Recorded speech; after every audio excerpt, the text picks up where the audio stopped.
Hi there.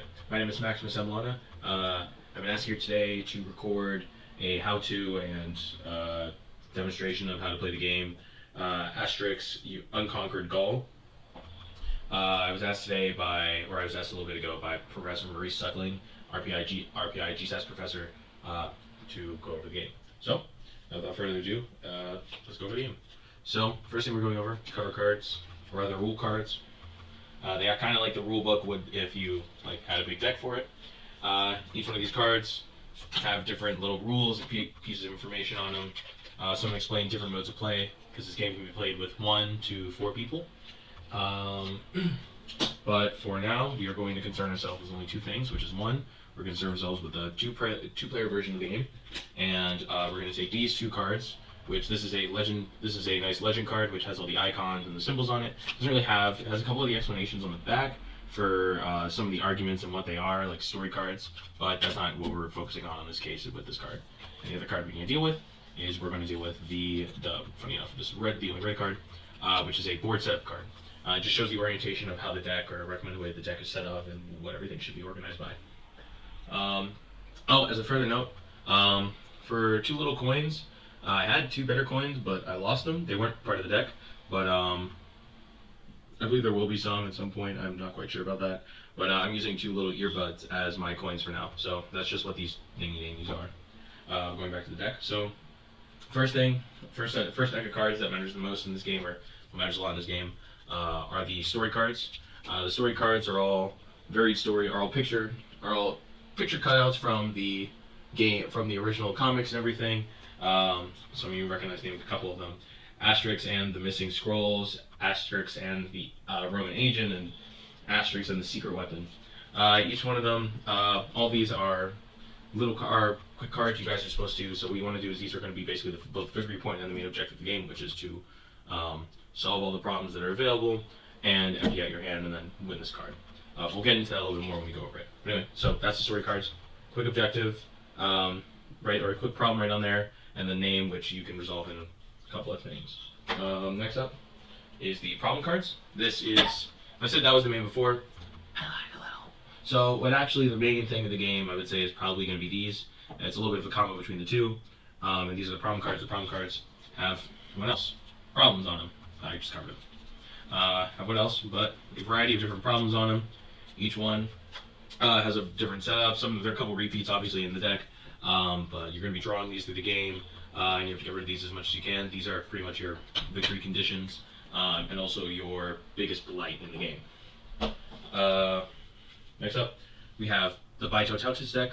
The By Totaltus deck can be considered kind of like a shop.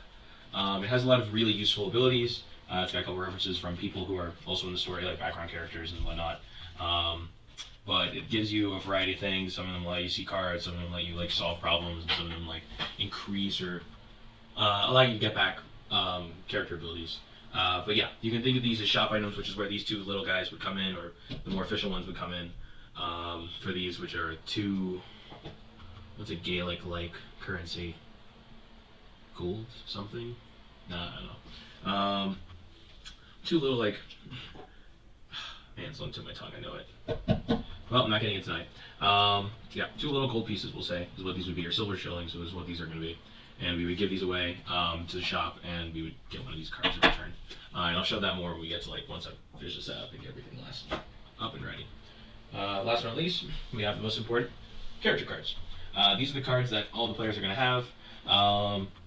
As to how many of the players have and which ones they get, depends on the version of the game they're playing. Like I said, you can play 1 to 4 players. So with the 1 player, they'd be getting pretty much all the cards, with some caveats and changes. 2 players, each person gets 2 cards. There's a set up for each one, for what 2 each person gets. For the 3 to 4, I haven't really messed with that, but I will mention more about those modes at the end of the whole thing, and talk about some of the alterations. But for the most important part, the cards are 2-sided. One side describes the character, the problems they solved, and both of them, just as a little bit more context. And on the opposing side, it shows when you've used the ability, them needing some sort of refresh, whether it be feeding, needs a rest, these guys need to be fed. These are upside down, but break my arm like that. There you go. these guys need to be fed, this guy needs ingredients, and this one needs an idea or just sleep a little bit. But yeah, no, you need different things to refresh their abilities and allow them to be used again. Alright, so that's it for the main setup. I have a white box, that's what they came in, pretty neat. So barring that, these are the cards we have. So what I'm going to do right now is do the 2-player setup as I did a little bit earlier this morning when I played a game with someone, and I guess cut back. So for now, welcome back. Alright, so what we have going on here is the initial setup of the game. Oh, I'm missing one card. For setting up the game, I usually follow this guy. It's pretty much just a guide for where to put everything. Previous game, I had this guy set up over here, but I feel like this is a little bit better reach. It's a little bit pushed over to one side, but you don't need a lot of room for the game to function. So, what are we doing here today? So, I'll explain before. We have the story cards, we have the problem cards, Biototus deck, and 2 characters. Right now, what I'm going to go over is the setup for a 2-player game, and then at the end, I'll cover the variations for 1, 3, and 4 people. Alright, so, getting to it, I'll go in order of the turns and explain as we go. So, first thing each player is going to do is draw 3 cards. Draw them all face down. Each player is allowed to look at their cards, but each player is not allowed to say anything about their cards to the other player. The only caveat to this statement would be if a player had a special card that allowed them to. Asterix would be one of those, but we'll get there. So what can you do on your... Then what you're going to do is you're going to flip one of the story cards. There's a little bit of a name at the top of each story card based on the story it's based on. And at the bottom of each card, there is a problem, which is the things we have to solve, as we have here. There are 6 types of problems. There is an argument, magic potion, rivalry, spy, thief, romance. Each one of these can be solved. They don't have any special properties to them, outside of the fact that different characters and different cards only solve exclusively 1 or 2 types of problems. At the bottom here, on each card, there will be, or on several of the cards, there will be little combination symbols, and each one of these combination symbols do a different thing. We'll deal with them after we go over the basics. So, so each player draws 3 cards, then we flip the story card, and we see what we have. Player that usually buys the game goes first. So I didn't buy it, but for the sake of this, let's say I were to go first. So what you can do on your turn, there's a couple things. Most basic thing, you can play a card. Each player can do one thing on their turn, as in you can only do one thing on your turn. There are about 4 or 5 things you can actually do on your turn. First thing is playing a card. When you put a card into the field, so when you take one of the problem cards in your hand, you put it on the field. You now have whatever problems are on the field. You add that to the total number. You add these to the total number of how many types of problems you have. So, for example, on this card I put down, there's a rivalry and an argument. So, and we already have a rivalry on here, and in the Biototus, we have one card that has a special condition, and the Biototus cards sometimes have conditions that directly affect like the field of play. This is one of them. And that's even when they're not bought, and I'll get into that later. But this one basically means that whenever this card is in the shop or in your inventory, you have one argument constantly on the field. There are multiple copies of this card. The important thing is they don't stack. So, like, you can have 3 of them on the Totatus chain, and it only counts as 1 argument. It does not count as 3 arguments. Otherwise, the game would just end itself and you'd lose. Next thing you can do, or other option a person could do if they don't want to play a card, was, let's say all the cards they had in here were duds. They could pull out a card from the deck, play that, and just take their chances. That's not preferable. That's kind of a last option thing. Other thing a person can do, so let's say there was already, put that back, let's say there's already a card out here from whoever played it. A player can activate one of their abilities, or even if the ability was out. For example, Asterix has an ability that doesn't need a card to be on the field for him to activate it, but, so, let's say I played, let me see if I have a card they can play, yeah. If I played this card, the other player can either put down a card of their own, or if they want to, they can activate one of their character's abilities, and in this case, Asterix can get rid of Romans, which is what I have here. So I would deactivate his ability, so we'd use him, flip him over to the unfed side, so he's now hungry, and this card is discarded. So the problems on it are no longer on the field and no longer bother. So our board is reset back to 1 rivalry and 1 argument. Then it comes back to my turn. On my turn, another thing you can do on your turn, and this is anybody, so these, like I said before, counting, we're using as Biototus tokens, or BT tokens, even though these aren't like the nice ones that we're supposed to have. Oh, sorry, easily. You can use these to buy a singular card from the shop. So, for example, if I wanted to hugely use up his ability, I could buy this card. So I would then put my Totatus token in the bank, so to speak. The moment you buy a card, by the way, you grab a new card from the deck, and you place it into the Totatus spot that's been taken up or emptied out. This card, in this situation, when you buy a card from the Totatus deck, you can immediately use it. This is the only exception to the rule where, like, if you draw a new card, you can't, for example, if you draw a card here, you don't put it into your hand, you play it onto the field immediately. These cards you can hold on to, but that ends your turn. So this is kind of the only action you can do that technically counts as more than one thing. Meanwhile, if you play a card out in the field, you can't activate one of your guys' abilities or a Totatus card. But you can, so yeah, you can buy a card, and let's say, in this case, Obelix, or let's go with what we have, Obelix right now is hungry. So I can buy this card, and in the same turn I bought it, I can activate it. I send it to the discard pile over there, and I give Obelix back his ability to fight Romans. Unfortunately, I'm now without money, so next round, if I wanted to buy something, I can't unless a certain situation pops up. But Obelix, or whoever I activate the ability for, now has their ability back. The Totatus cards can also have a variety of things. For example, one of the more complicated ones, this one's a little bit weird because the phrasing on this is not the best. It's a little bit confusing, which is, here you go. It's important to read the names of the stories because some cards directly interact or defeat the cards that are on the field. In this case, I'm not even going to try and pronounce that. No. I can't read that. I'm terrible with names. But anyway, he defeats Asterix and the Big Fight story card automatically. What does that mean? Does that mean he wins this? Let's say this was the card. He wins this, boom, and you guys finish the round, throw away your cards, and grab new cards. No. It means that the problem that is currently on the card is resolved. So that problem is no longer on the field. So now the only thing we have on the field, this is if you bought the card and then used it. So in this situation, let's say my teammate bought it with his token, used it. Let's say this was that card. This is not that card, but let's say this was the Big Fight card. He would buy this, pull out a new card, and now this rivalry on here is resolved. So the only thing left on the field is an argument from the other Totatus card. This is discarded, and that's the end of his turn. Now it's my turn. What can I do? I can play another card, so on and so forth. Or, so fun thing you can do, we're going to go over the combination cards down here. So let's say you can draw, the one thing you can always do, by the way, is draw from the deck and play instead if you have nothing else you can do, but that's kind of a last resort you really don't want to do, because if you're in that position, most of the time it means you're desperate and about to lose. It's a really bad position to be in. But anyway, so at the bottom here you see combination symbols. Each combination symbol has a different specialty to it, or a different free ability. We'll go left to right. The first combination ability is the exclamation point. You need 3 of each of these to have any kind of effect on anything, by the way. So if you have 3 exclamation points on the field, so let's say this card had, so if you see at the top right here, there's a little fish at the top. Sometimes there'll be an exclamation point, 2 exclamation points, a question mark, 2 question marks, so on and so forth, or star, just like that's on this card. When you have that on the field, or you have that on a card, let's say you had 3 of them, this doesn't have either one. Oh, nope, here's a perfect card. This guy comes back. So right now we have there's an exclamation point. If you get 3 exclamation points, so like if 3 of these, so let's say these 2 were in the Totatus folder over here, and there was one, or Totatus line over there, and there was this guy on the field. I could use all 3 of these, and normally you would put little chips on them. I think they're little skulls or Viking heads. They're pretty cool. But you put those on these 3 to mark them instead of turning them sideways, because oh, sorry, that can be a little bit confusing.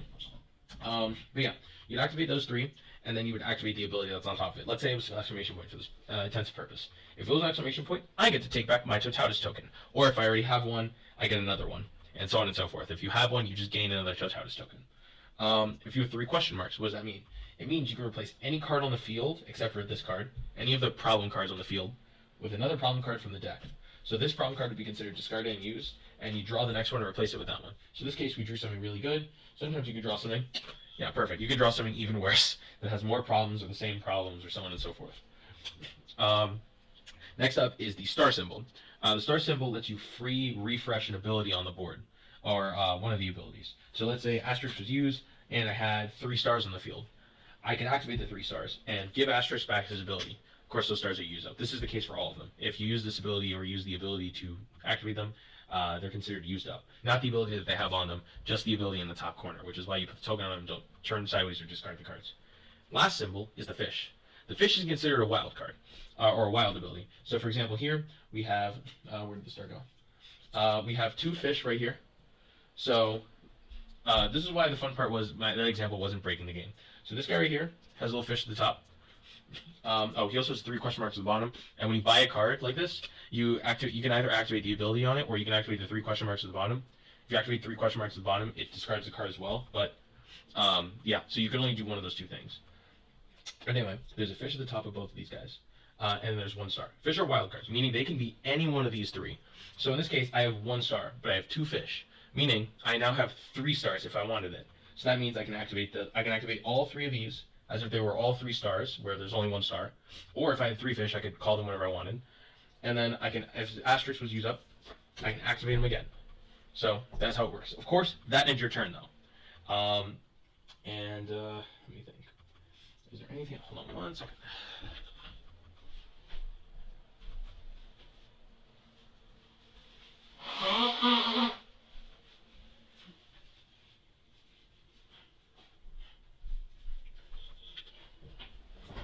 Oh my, that wasn't music. Oh well.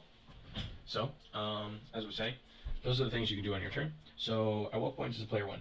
So, the players win when all the problem cards in both of their hands are discarded are pretty much not discarded, but are out of their hands, and don't kill them, meaning they don't lose the story. So, in this case, if I were just haphazardly lay every single card we had out, we would lose. Why? Because right now, currently, all the cards equal together, we have 3 rivalries.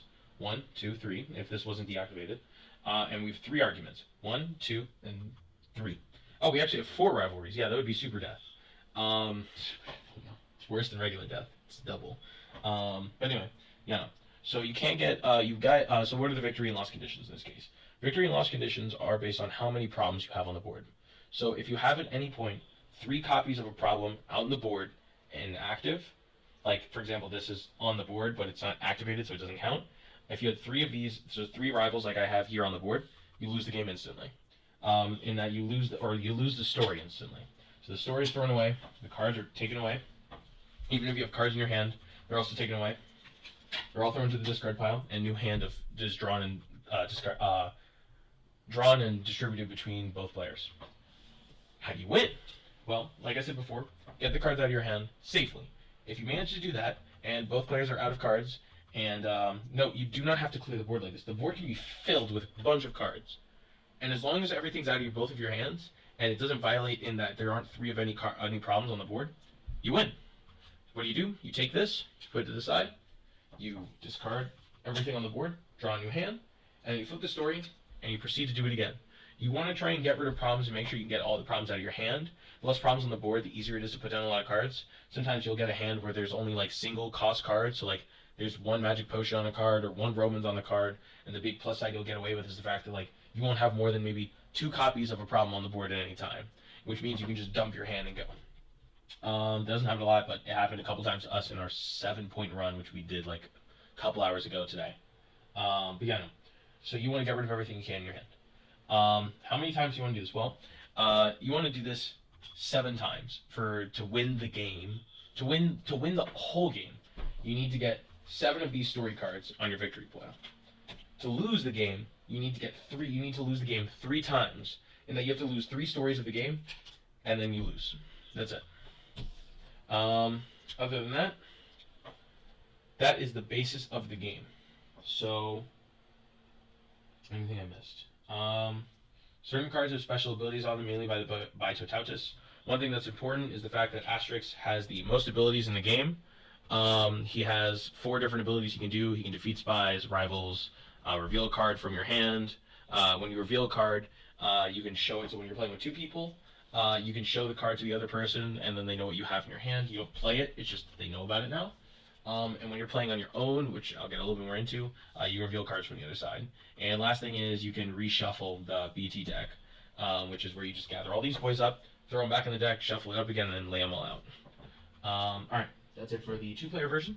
So, we move on to the single-player version and the 3- and 4-player version.